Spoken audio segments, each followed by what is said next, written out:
It hurts when I pull back the curtains and look out the window, but I want to see my family and remind myself of the consequences of a bad choice. My ex-husband lives across the street. His house has a swimming pool. I can't refuse our guys to go there and have fun. We don't have an official schedule of visits. My ex-husband and I often talk about what is included in the schedule for boys every day, and decide who takes them where and when, as well as who feeds them and when. That's all we're talking about. I see the boys have started inviting the girls. Their testosterone must be at its peak. They show off their fun dives and big splashes. It seems to be working. The girls giggle. Girls? They are only 13 or 14 years old, but their bodies look older. I hope Rob talked with the guys. Someone might need to talk to him. Technically, our children live with me, since I have primary custody, but I don't have a swimming pool. They usually sleep and eat here. Most of their clothes are here. The boys are used to living in the house opposite. We were family friends with the family that used to live there. They had a boy and a girl about the same age as our boys. The children practically lived in both houses. Misty and Carl James were close to becoming surrogate parents for our children. Many believed that Misty and Carl had 4 children. Looks like we had a good life? Yes. So what went wrong? The answer is, I have become unfaithful. It's just a fact. So, I wasn't unfaithful for very long. But long enough to ruin my life and hurt my family. It took a lot of therapy sessions to figure out what I did and, more importantly, why I did it. If I tell you my story, it will help me. Maybe it will help someone prevent them from suffering from what happened to me and my family. My name is Susan Lawrence. I was married to Rob Lawrence. We have 2 boys, David and Eli, who are now 13 and 14 years old, respectively. I worked at a publishing house as an assistant editor. Rob ran his own security business for homes and offices. We were married for almost 20 years, although the first 4 years we met only between business trips. He was a military deputy. We met on a blind date. I was attractive enough to date myself, but Amy needed someone for her boyfriend's friend. My friend, Amy, was dating a member of parliament who was trying to convince his buddy Rob to join. Although Amy and her boyfriend never got married, my friendship with Rob blossomed. Knowing that he was leaving for a long time, it was necessary to immediately determine our relationship. We wanted to make an important decision one way or another before he left. We got married. Rob and I agreed on almost everything: politics, religion, children, and loyalty. The glow of marriage kept me from temptation while I was waiting for it, although I had several active fans. Rob left again after his first 2-year stint because of the re-recruitment bonus.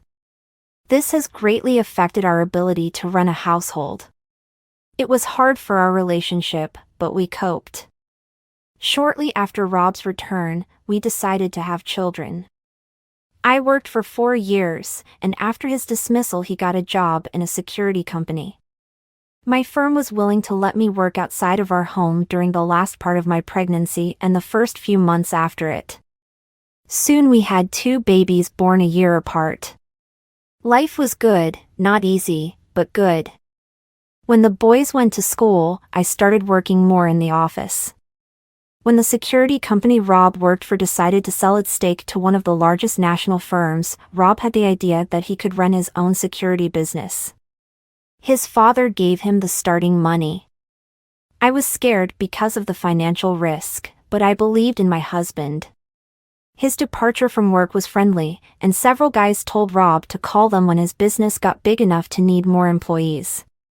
We clamped down and donated for about 5 years before the business really started to grow.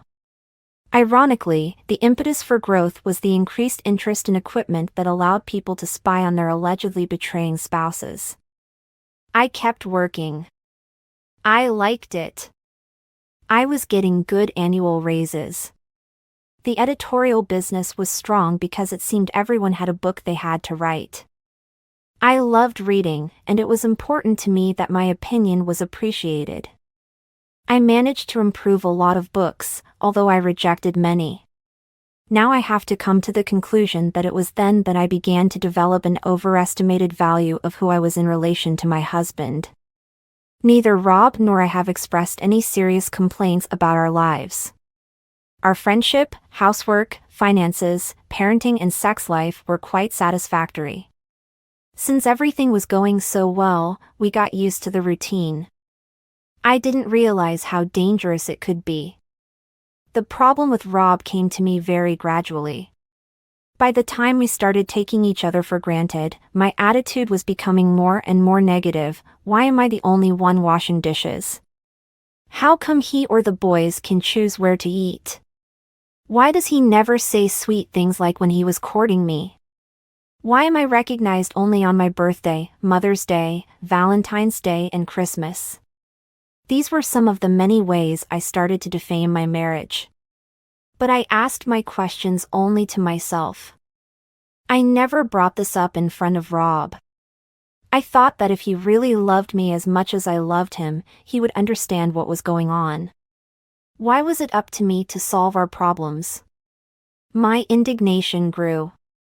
I became depressed, but continued to fulfill my role in the house. I had a routine that I started to perceive as a rut in which I got stuck. No one seemed to notice the change in me. For myself, I turned more and more to work. When I was happy with my home life, I didn't attach much importance to the personal compliments I received in the office. Now I was looking for them and treasured them. I began to dress more provocatively. The comments, glances and flirting in the office intensified, and I liked it. They paid more attention to me. Then I made a decision that turned my life upside down. Hal, my boss, and I have been working on getting the book ready for publication. The deadline was almost impossible. We realized that we would have to work late on Thursday evening to be able to submit the final manuscript on Friday. One of the reasons I didn't mind working late was because Hal was one of my strongest fans and flirting partners. This did not prevent him from being a handsome man, even though he was married. But so am I. When we finished, Hal exclaimed, "I'm afraid I've ruined your plans for a home-cooked dinner." Don't worry. On Thursday nights, Rob orders food, that is, pizza. He and the boys watch college football on Thursday night. They don't even notice if I'm there or not. If you were my wife, I would never lose sight of you. I felt a jolt in my heart. I was flattered.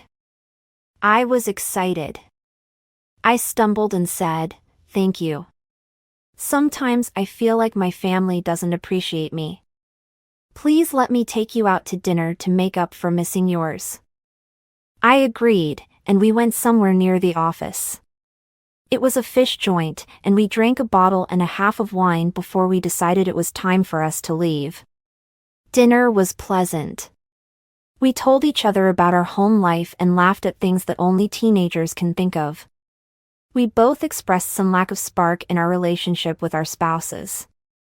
I think we both understood what a dangerous path we had chosen, but we continued to follow it. Hal dropped me off at my car. It was like a first date, so I kissed him in gratitude. The kiss lasted far beyond the thank you kiss and not very far from the in the bedroom kiss. When we broke up, we looked at each other with the look of what did we just do? I'm sure we both knew that wasn't the only time we kissed. On the way home, I couldn't get Hal, the kiss, and all the possible options out of my head. It was so different and so much more exciting than what was happening day after day at home. It's been almost 20 years since I kissed another man. I was scared. Will Rob notice how much I'm enjoying my time with Hal? Can I legitimately say that nothing really happened? This would be true from a physical point of view, since each of us had several friends where kisses happened in greetings and goodbyes. I went into the house and heard a ball game going on in the study, where there was a big TV. I shouted. I do not know what they shouted in response, except that they asked if I wanted pizza. No, thanks, I had a snack at a fast food cafe. Why did I lie about it? Looking back, I think it was the beginning of a psychological removal that allowed me to consider lying to my husband more acceptable. I left the boys and went to bed.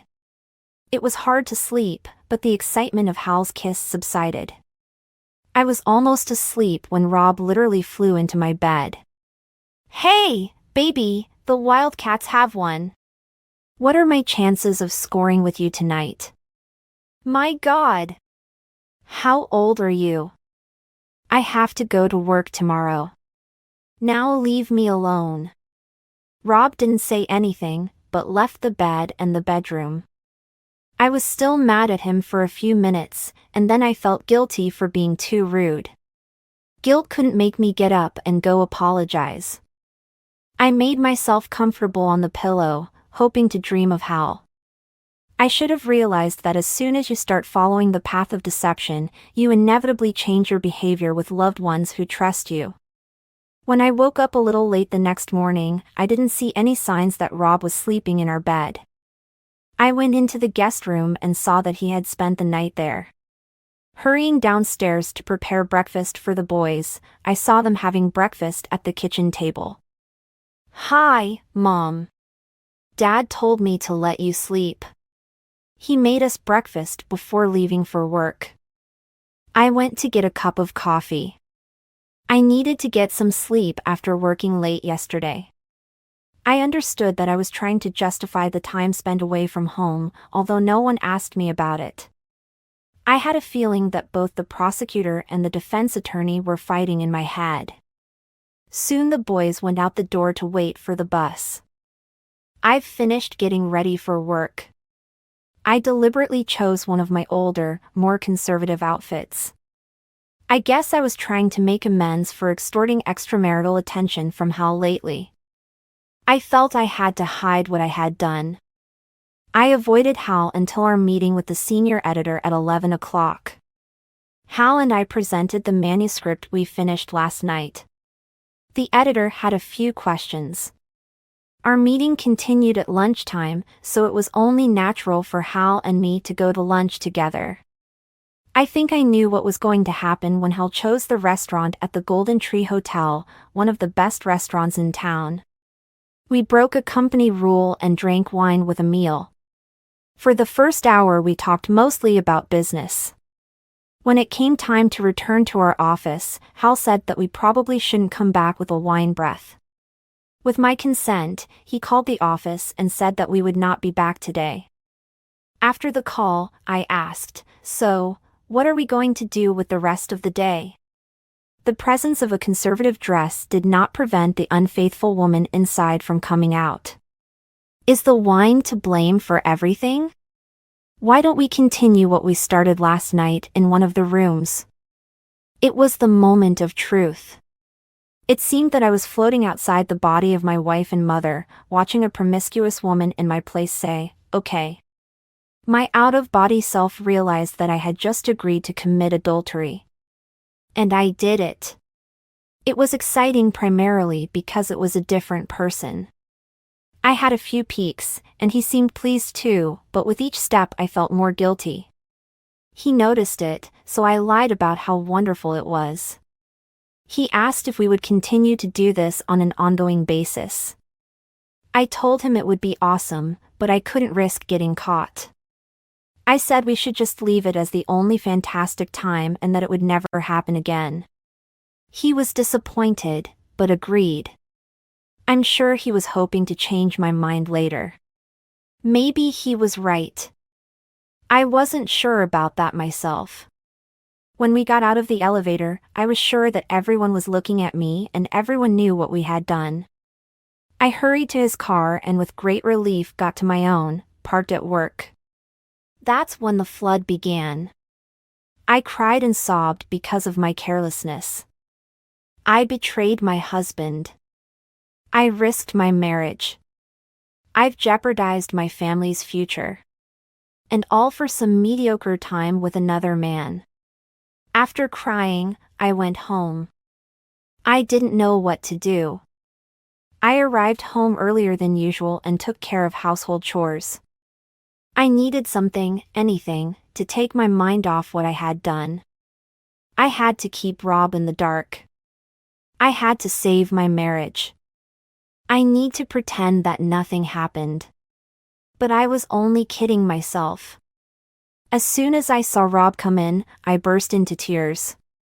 Seuss, what's the matter? What happened?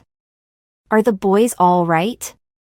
Between sobs, I blurted out, I'm the one in trouble.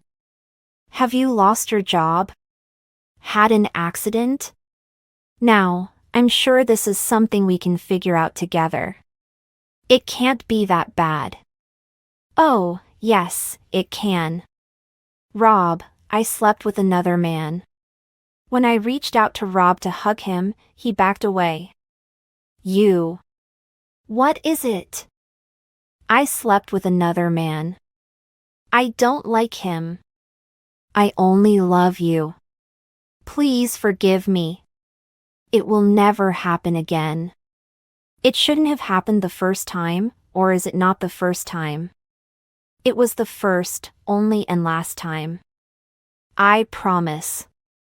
I promise. I remember you promised that at our wedding. Sorry, your promises don't mean anything anymore. His neck was red from hives, which appeared only during severe stress. I need to get out of here for a while. Don't call me. Please don't leave me.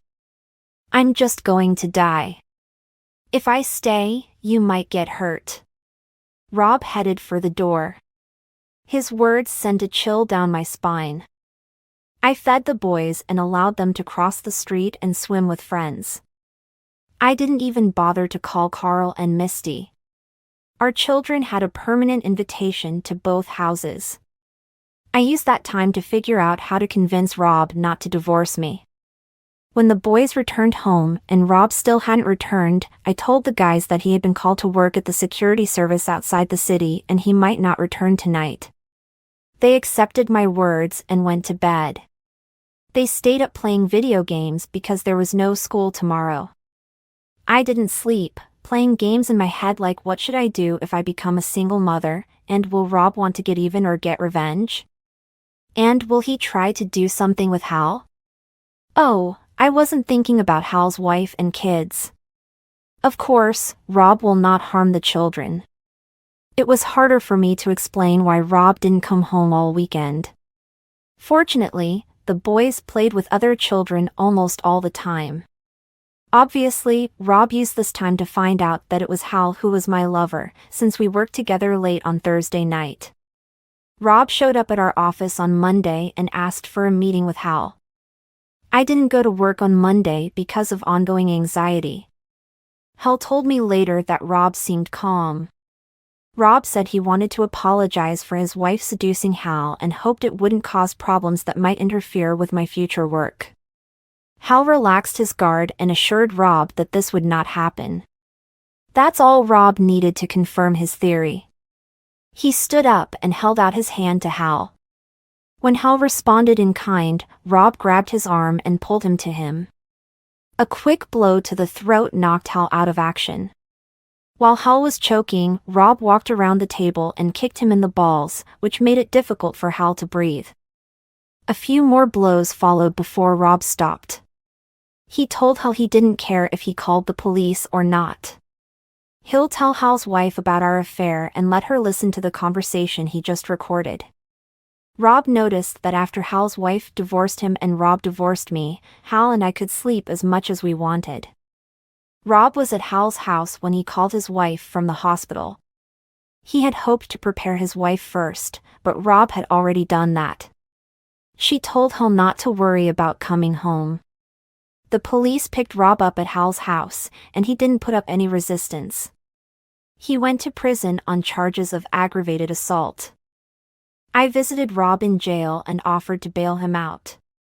He refused, saying that it was time for each of us to learn to take care of ourselves. I asked him, "What about the boys?" He replied, "You should have thought about it before you decided to become a fallen woman." I had to live with it while I was growing up. It won't be easy for them, but I did it. Don't worry, they have the strength to do it. It was a part of Rob's home life that I didn't know anything about before. Rob pleaded guilty.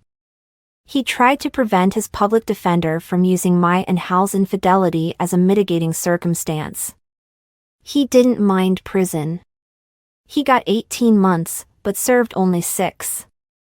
It's been a tough 6 months for me and the boys. I almost never saw them because they knew I had betrayed their father. And they always had a house across the street. I didn't file for divorce because I didn't want to get divorced. When Rob came back from prison, we didn't talk about my betrayal or the reasons why I did it with Hal. Instead, we talked about what's best for the boys.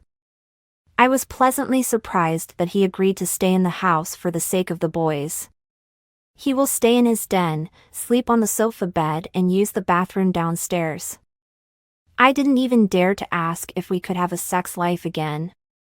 I knew the answer. What actually led to our formal divorce was that Carl was transferred to another state. Their house was up for sale and our children were devastated. It seemed to strain the boys more than the problems that Rob and I had. At first I didn't know how this situation affected Rob. The first sign of his decision was that he filed for divorce and served me in my office. Hal was busy with the divorce process with his wife at that time. I didn't get any warning from Rob. The petition mentioned adultery, although this question was appropriate only in case of divorce to resolve custody issues. He just wanted to put everything in its place. I wasn't that upset. My adultery was a fact. His next move came to light when the for sale sign was removed from Carl and Misty's house. I approached in the hope that this meant that they would stay. That's when I found out they'd sold the house to Rob. I understood everything. It was the perfect solution for Rob. He will see his boys as often as he and they want until I object or sell our house and move. I will still be their mother with primary custody rights. He was ready to help me with alimony and child support plus support for household expenses. Letting me see him and the boys so often in his house was his revenge on me. A smart man. Until he remarries, I decided to let him know that I'm not dating anyone. I will continue to be flexible with the boys. I won't pressure him. Recently, he agreed to have lunch with us sometimes. I know part of the reason is that he's a lousy cook. I pray that one of the reasons is the desire to return to the old days. Our dinners have started to resemble family gatherings before I became unfaithful, so I have hope. Objectively, some people would say that I have nothing to complain about. Despite the fact that I was a bad wife, I got a house, child support and primary custody of the children. Several women advised him to be more lenient, as it was just one of my mistakes. Some told me that I should prevent him when he asked for the opportunity to spend more time with his boys than I was obliged to give him by court order. I sent these advisors away.